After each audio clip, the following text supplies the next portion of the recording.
nuti kilaba waancaa atiin toone waancaa asni nyaanne hedduu malee jessiya.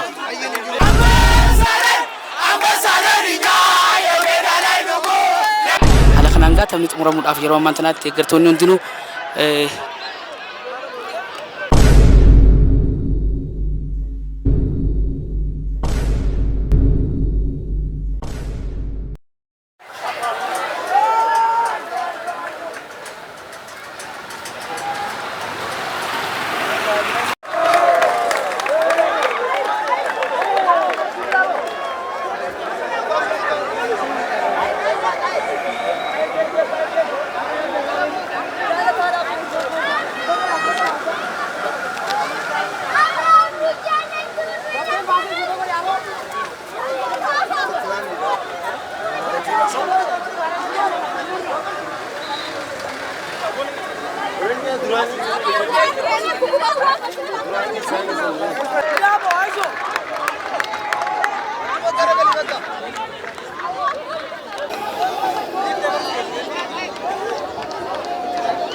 Aye.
Ala kanaan arraan tarbaatu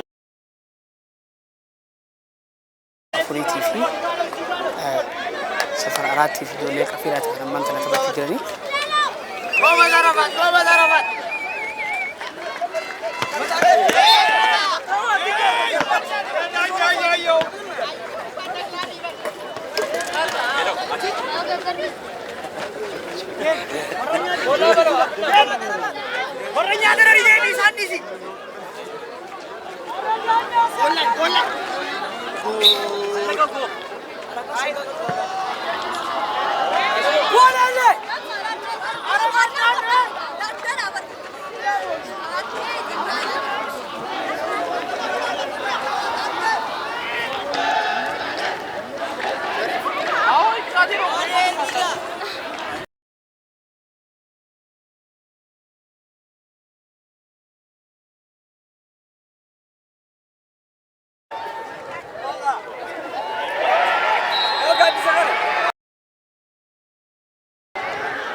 gara ji'oota sadiiti kan gaggeeffamu eegalee dorgommii ji'oota gannaa kan magaalaa Dirree Dhawaatti gaggeeffamaa jiru kun haala oowwaadhaan yeroo ammaan tanaatti dirree magaalaan Dirree Dhawaa qabdu kan akka dirree Astaaqee, dirree Saaphaan, dirree Baabura Lafaatti gaggeeffamaa ture. Arraan tana gandi duwwaa afuriitii fi gandi Qafiiraa dorgommii taasisaniin Qafiirri lamaaf takkatti injifachuu dandeettiidha. Taphni amma daawwachaa jirtan kun tapha Qafiirri lamaaf takkatti mo'ateedha. Taphni kun maal akka fakkaatutti deeggartootaa fi taphattoota illee akkasumas leenjistootaas namoota aangoorra jiran abbootii araddaa kan dorgommicha kana dursaa jiranii fi taphachiisaa jiranis mari'achiisneetiirra yookiin haasofsiisneetiirra marii isaanii kutaa lammaffaa keessatti isin dhiyeessina. Kanarraa kan waan xumurra nagatti.